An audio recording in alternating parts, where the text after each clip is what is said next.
पढ़ते हैं सुश्रुत निदान स्थान का 9वां अध्याय विदृद्धि निदान के बारे में।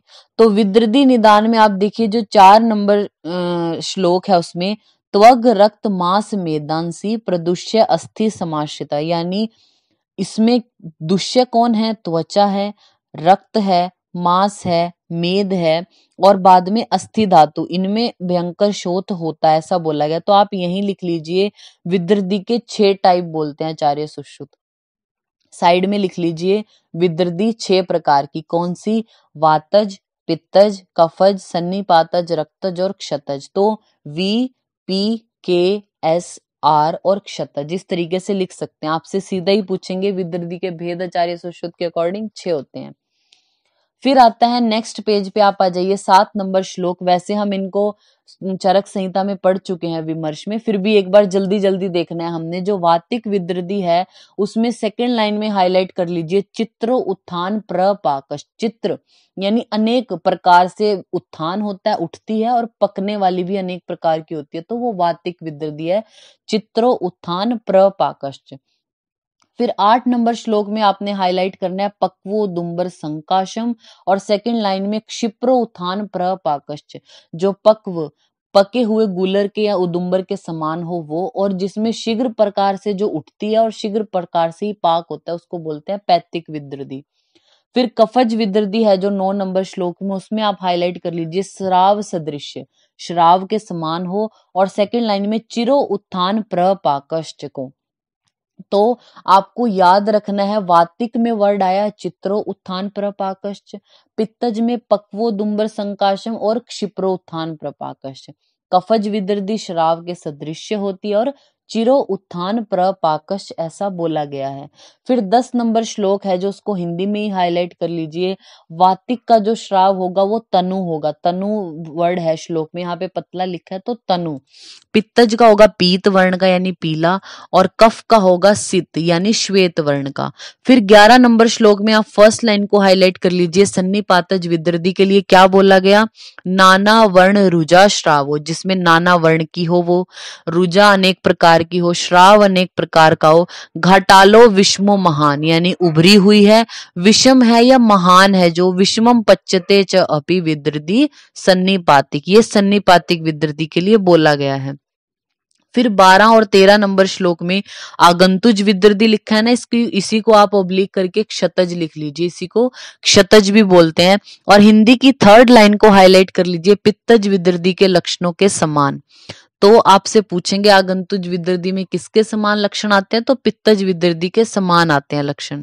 फिर हमारी है 14 नंबर श्लोक में रक्तज विदृद्धि में आप हाईलाइट कर लीजिए कृष्ण स्फोटावृत, कृष्ण काले वर्ण के स्फोट से जो आवृत हो वो। और हिंदी में हाईलाइट कीजिए लास्ट वर्ड है पित्तज विदृद्धि के लक्षणों के समान। तो पित्तज विदृद्धि जैसे लक्षण आगंतुज में भी आते हैं और हमारी रक्तज विदृद्धि है जो उसमें भी आते हैं। रक्तज वो कृष्ण स्फोट वाली है।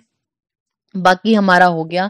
अब इसमें 15 नंबर जो श्लोक है इसकी हिंदी में देखिए 6 प्रकार की विदृद्धियां जो कह दी उनमें सन्निपातिक विदृद्धि असाध्य, इसको हाईलाइट कर लीजिए।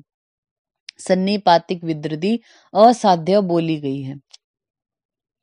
फिर आता है हमारा अंत्य विदृद्धियों का वर्णन, यहाँ पे है 17 नंबर जो श्लोक है उसमें देखिए पृथक संभूय वा दोषा कुपिता गुल्म रूपिण को हाईलाइट कर लीजिए। वल्मिक वत्स उत्सन्नम उद्धृतम अंतः को हाईलाइट कर लीजिए।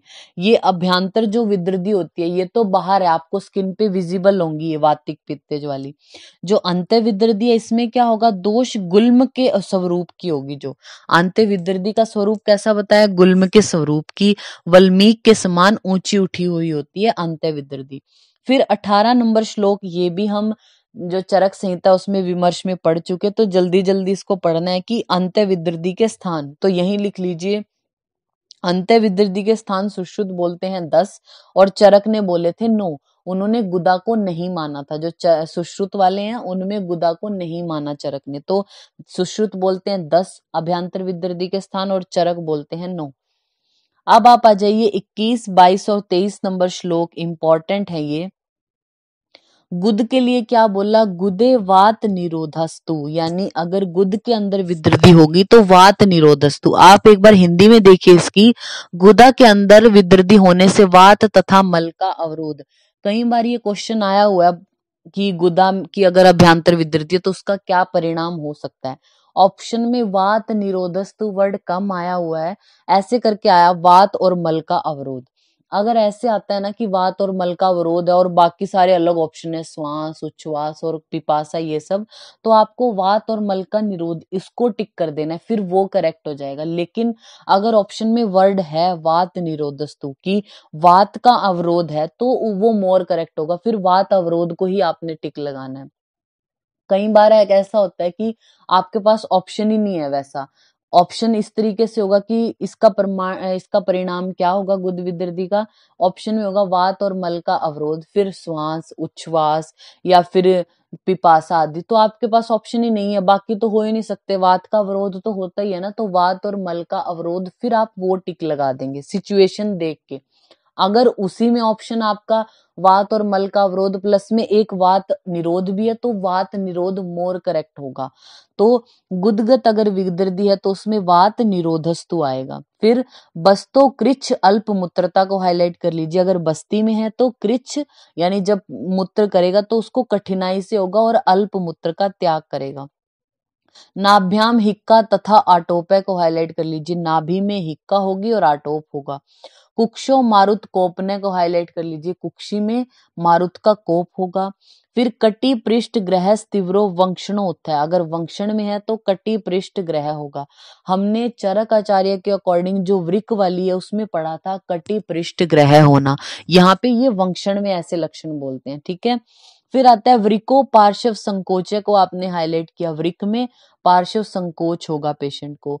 और प्लीहा में हाईलाइट कर लीजिए, प्लीहा उच्छ्वास रोधिने, उच्छ्वास का अवरोध होना। फिर हृदय वाली आपने हाईलाइट नहीं करनी, सर्वांग सभी अंगों में ग्रह होगा, तीव्र शूल होगा हृदय में, ये हृदयगत अगर अभ्यंतर विद्रदी है तो। श्वासो यकृति तृष्णा को हाईलाइट किया, श्वास यकृत से एरो ले जाइए, यकृत और तृष्णा पे, यकृत से एरो श्वास और तृष्णा। यकृत में अगर विद्रदी है तो श्वास और तृष्णा दोनों होती है पेशेंट को। और फिर आगे लिखा है पिपासा क्लोमजे अधिका, अगर क्लोमज विद्रदी है किसी को तो पिपासा, उसको प्यास ज्यादा लगेगी, ऐसा बोला गया है। फिर ये हमारे 21, 22 और 23 नंबर श्लोक इंपॉर्टेंट थे, ये इंपॉर्टेंट लिख लीजिए, आपको ध्यान से ये चीज पढ़नी है। फिर आता है हमारा 24 नंबर श्लोक में, आप देखिए सेकंड लाइन को हाईलाइट कर लीजिए, सर्व मर्मथो मर्मो उत्थितश्चापि विद्रदी कष्ट उच्यते, यानी मर्म स्थान में विद्रदी अगर हो गई है, चाहे वो आम हो, चाहे पक्व हो, चाहे छोटी हो, चाहे बड़ी हो, उसको कष्ट साध्य बोला गया है।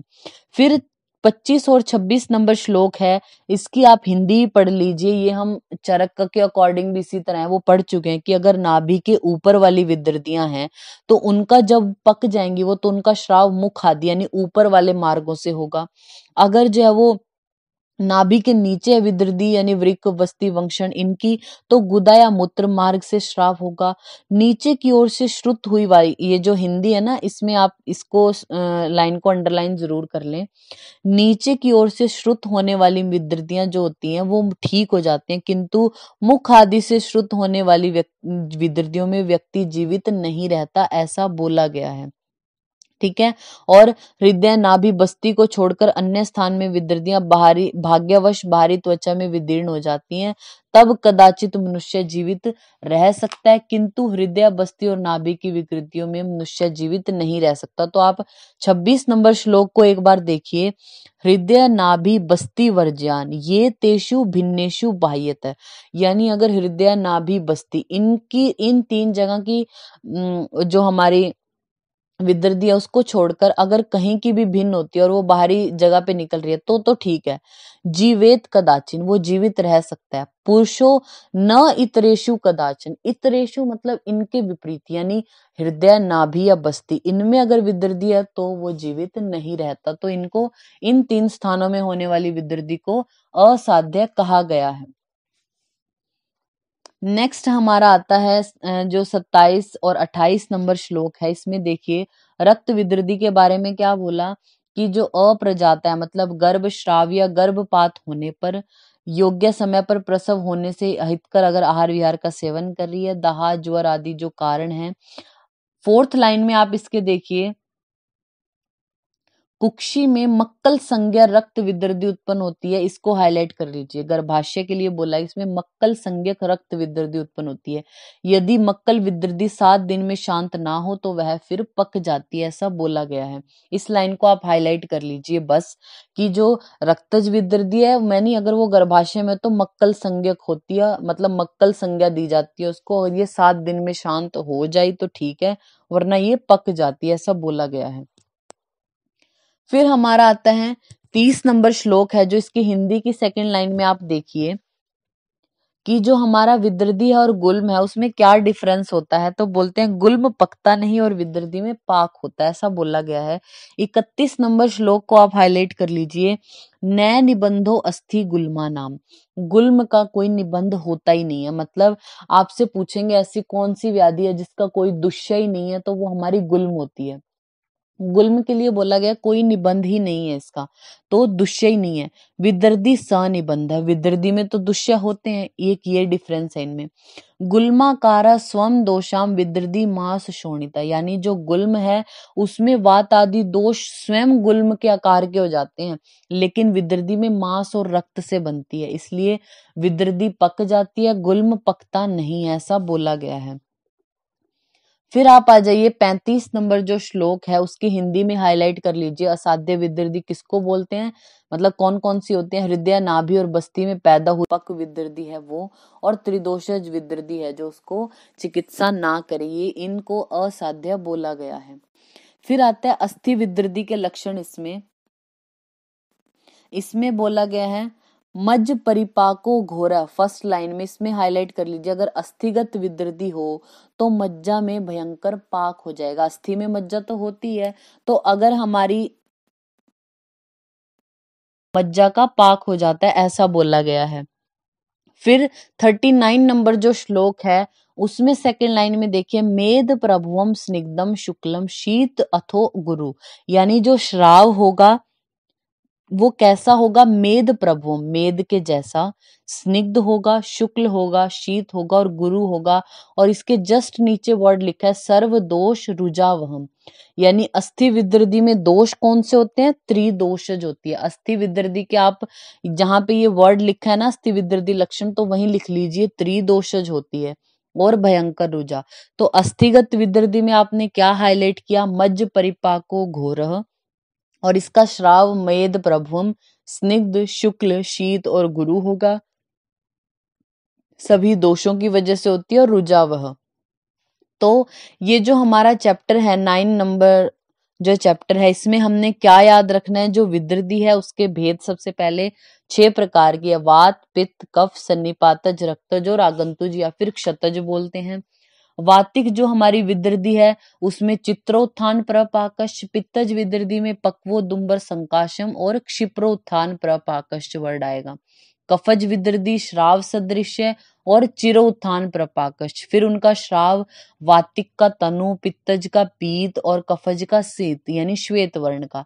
सन्निपातज विदर्दी की क्या लाइन है, नाना वर्णो रुजा श्रावो घाटालो विष्मो महान।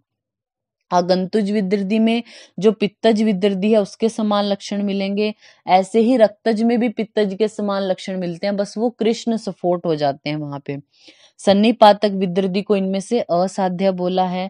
अभ्यांतर विदर्दी का स्वरूप कैसा बताया, गुल्म के आकार की हो और वल्मीक के समान जो हो। अंत्य विदर्दी के स्थान 10 बताए, चरक ने 9 बताए हैं। फिर उनके क्या क्या लक्षण है, अगर गुदगत है नाभिगत है तो वो इंपॉर्टेंट है इसमें। फिर अगर हृदय नाभि और बस्ती इन जगह है तो नर जो है वो जीवित नहीं रहता, ऐसा बोला गया है। फिर मक्कल संज्ञक जो रक्त विदर्दी है वो 7 दिन में शांत हो जाएगी, वरना उसका पाक हो जाएगा। फिर गुल्म और विदृधि में क्या डिफरेंस होता है कि गुल्म पकता नहीं, विदृधि पक जाती है। गुल्म न निबंध हो, कोई निबंध नहीं है, कोई दुष्य ही नहीं है गुल्म का, विदृधि का तो होता है। जो गुल्म है उसमें दोष ही गुल्म के आकार के होते हैं, लेकिन विदृधि में मांस और रक्त की वजह से बनती है। असाध्य विदृधि कौन है? फिर हमारी अस्थिगत विदृधि में क्या लक्षण आएंगे वो हमने पढ़ा है इसमें। तो ये हमारा चैप्टर हो गया 9 नंबर।